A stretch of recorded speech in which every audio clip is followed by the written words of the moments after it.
ধানমন্ডি ৩২-এ এভাবেই ছাত্র জনতার উপর চড়াও হয়েছে আইনশৃঙ্খলা বাহিনী।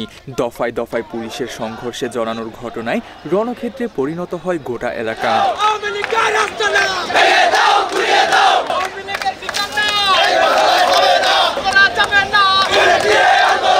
বিক্ষোভকারীদের ছত্রভঙ্গ করতে থেমে থেমে সাউন্ড গ্রেনেডও নিক্ষেপ করেছে পুলিশ। সংঘর্ষে বেশ কয়েকজন আহত হওয়ার খবর পাওয়া গেছে। এক পর্যায়ে পরিস্থিতি নিয়ন্ত্রণে আনতে ৩২ নম্বর সড়কের প্রবেশমুখ ঘিরে রাখে পুলিশ, র্যাব এবং সেনাবাহিনী।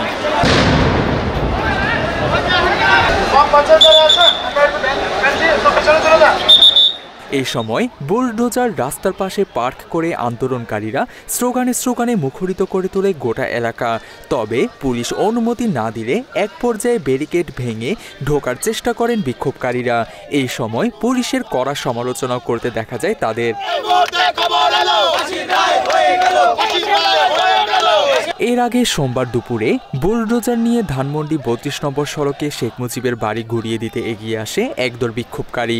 পুলিশ তাদের বাধা দিলে সংঘর্ষ ও ধাওয়া পাল্টা ধাওয়া শুরু হয়। খুবই খারাপভাবে মারছে মানুষকে, গলিতে গলিতে বোম মারছে, গলিতে গলিতে মানুষকে মারছে। আমরা দেখলাম আমাদের সামনে এক মহিলাকে খুবই বাজাভাবে মানুষকে মহিলাটাকে মারা হলো। এটা ঠিক হচ্ছে না। জানি যে গতকালকে থেকে পুলিশ আর কি নতুন পোশাক পরছে, কিন্তু এদের পোশাক পরিবর্তন হয়েছে, কিন্তু এদের চরিত্রের কোনো প্রকার পরিবর্তন হয় নাই। স্বৈরাচারে কোনো ঘাঁটি এখানে রাখবো না, এটা আমরা বলি যে এই ছাত্রলীগ, যুবলীগ, আওয়ামী লীগ মানে লীগেদের কেবলা, এটা ওদের কেবলা এখানে রাখবো না, এটা আমরা ভেঙে ফেলি। এক পর্যায়ে কলাবাগান অংশে কয়েকশো মানুষ জড়ো হয়ে বিক্ষোভ মিছিল করেছে। তারা বারবার ধানমন্ডি ৩২-এর দিকে এগিয়ে আসার চেষ্টা করেছে। জবাবে কিছুক্ষণ পরপরই সাউন্ড গ্রেনেড এবং টিয়ার শেল নিক্ষেপ করেছে পুলিশ। তবে তারা কিছুতেই পিছপা হচ্ছিল না। স্কয়ার হাসপাতালের সামনে একটি দল অবস্থান নিয়েছিল। তারাও পুলিশের দিকে ভুয়া স্লোগান দিয়ে সামনে এগোনোর চেষ্টা করেছিল। তবে পুলিশের বাধায় তারা সামনে এগুতে পারেনি। বিগত ১৬ বছর খুনি হাসিনার পেটুয়া বাহিনী, সেনাবাহিনী, আর্মি, পুলিশ, র্যাব দিয়ে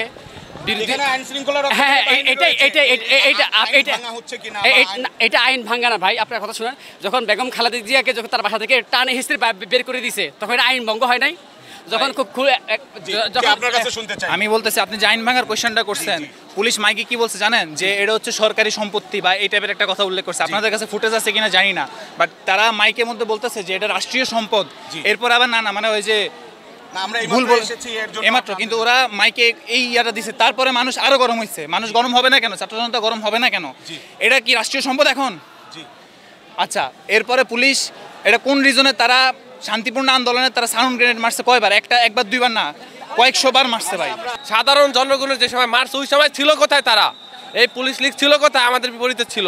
ওইটা আমরা আনতে চাই না। এখন আমরা যেটা চাই যে খুনির লীগের কোনো আস্থা না, কোনো সংকেত এই বাংলাদেশে থাকবে না। আমরা এটা ঘুরিয়ে দিব। যতক্ষণ আমাদেরকে ঘুরিয়ে দিতে দিবে না, ততক্ষণ আমরা এখানে থাকবো, এখানে আছি থাকবো। আমাদের কাজ ক্লিয়ার না পর্যন্ত আমরা এখান থেকে যাব না। শুধু 20 মিনিট সময় দেওয়া হোক, দেখুক ৩২ থাকে কিনা। আর আইনের ভাষায় ওরা যে আমাদের উপর হামলা করে, আমরা যদি আমার প্রতিরোধ গড়ে তুলি, ওরা টিকতে পারবে না। আইনের ভাষা আমাদের অধিকার আছে আমাদের আত্মরক্ষা করার জন্য। ওরা আমাদের পা ভাঙে, ওরা টিএসএল মারে, ওই টিএসএল লাফি দেওয়ার পর আমার চোখে পর্যন্ত ঢুকছে, বমি এখন মাঝ অবস্থা। ওরা এগুলো কেন করবে? আমরা আসছি, আমাদের বুলডোজার নিয়ে আমরা আসছি, আমরা আসবো, ভেঙে চলে যাবো, আমাদের কাজ শেষ। মাত্র 30% টাকায় জমির মালিক হয়ে নতুন বাংলাদেশের গড়ে তোলার স্বপ্ন দেখা বাংলা বসতি। এদিকে ধানমন্ডি ২৭ থেকে ৩২ নম্বরে যাওয়ার সড়কে নিউ মলের বহুমুখী উচ্চ বিদ্যালয়ের উত্তর পাশে আরও কয়েকশো মানুষ জড়ো হয়ে বিক্ষোভ করেছে। শেখ হাসিনার ফাঁসির রায় ঘিরে তারা স্লোগানও দিয়েছে। তবে সেখানে সেনাবাহিনীর বিপুল সংখ্যক সদস্য উপস্থিত থাকায় সামনে এগোতে পারেনি তারা। যেখানে বেশি লোক জামায়াত হচ্ছে, সেখানে কিন্তু সাউন্ড বোম আসতেছে। এই পরিস্থিতিতে দুপুরের পর শেখ হাসিনার ফাঁসির রায় ঘোষণা হলে আরও উত্তেজিত হয়ে পড়ে উপস্থিত জনতা। এবারও বাধার মুখে পড়লে শুরু হয় ধাওয়া পাল্টা ধাওয়া। পুলিশ লাঠিপেটা, সাউন্ড গ্রেনেড ও টিয়ার শেল নিক্ষেপ করে তাদের ছত্রভঙ্গ করে দেয়। অবস্থা তো আপনারাও দেখতেছেন, আমরাও দেখতেছি। আসলে ধাওয়া পাল্টা দেওয়া চলতেছে এখানে। আমি সকাল থেকে, আমার এখানে মার্কেট ধানমন্ডি ৩২, আমার এখানে দোকান। আমি সকাল থেকে এই দেখছি, ফার্স্টে অল্প কিছু ছাত্র, অল্প কিছু পুলিশ জড়ো ছিল, তারপর আস্তে আস্তে হইতে এখন অবস্থা তো আপনারাই দেখতেছেন। খুব খারাপ অবস্থা, এখানে থাকার মতো অবস্থা নেই, যাওয়ার মতো অবস্থা নেই। রায় নিয়ে এখন পর্যন্ত উত্তেজনা না, এখন পর্যন্ত ছাত্র জনতা যারা আছে ওনারা আপাতত এখন পর্যন্ত সন্তুষ্ট রায় নিয়ে, এবং আমরা সকলেই সন্তুষ্ট। সারা বাংলাদেশে সমস্ত যারা মানুষ আছেন ফ্যাসিবাদ বিরোধী তারা মনে করেন যে এটা একটা ন্যায় বিচার হয়েছে, এই জন্য তারা সকলেই সন্তুষ্ট। বাট এই যে 32 নাম্বার যেটা ফ্যাসিবাদের আতুরঘর হিসেবে আমরা দেখি, এখান থেকে আমরা মনে করতেছি যে বা দেশের মানুষ এই মুহূর্তে মনে করতেছে যে পুনরায় আবার এই 32 নাম্বার থেকে যে কোনো সময় ফ্যাসিবাদ মাথা ছাড়া দিতে পারে। এই জন্য ছাত্র জনতা একত্র হয়েছে, এরা চাচ্ছে যে এই যে ফ্যাসিবাদের যে আস্তানা এটাকে সম্পূর্ণ নির্মূল করে দেওয়ার জন্য ছাত্র জনতা আজকে এখানে অবস্থান নিছে। পুলিশ এবং সেনাবাহিনী আমরা দেখতেছি যে বিশেষ করে পুলিশ ওনাদের আগের যে চরিত্রটা সে একই চরিত্র এখনও রয়ে গেছে। ওনারা এই নিরস্ত্র ছাত্র জনতার উপরে যারা এখানে সাধারণভাবে অবস্থান নিয়েছে তাদের উপরে বারবার টিয়ার শেল, সাউন্ড গ্রেনেড দিয়ে হামলা করতেছে। সবশেষ খবর পাওয়া পর্যন্ত থেমে থেমে নিরাপত্তা বাহিনীর সাথে ছোটখাটো সংঘর্ষে জড়াচ্ছে ছাত্র জনতা, তাই সেখানকার পরিস্থিতিও রয়েছে থমথমে।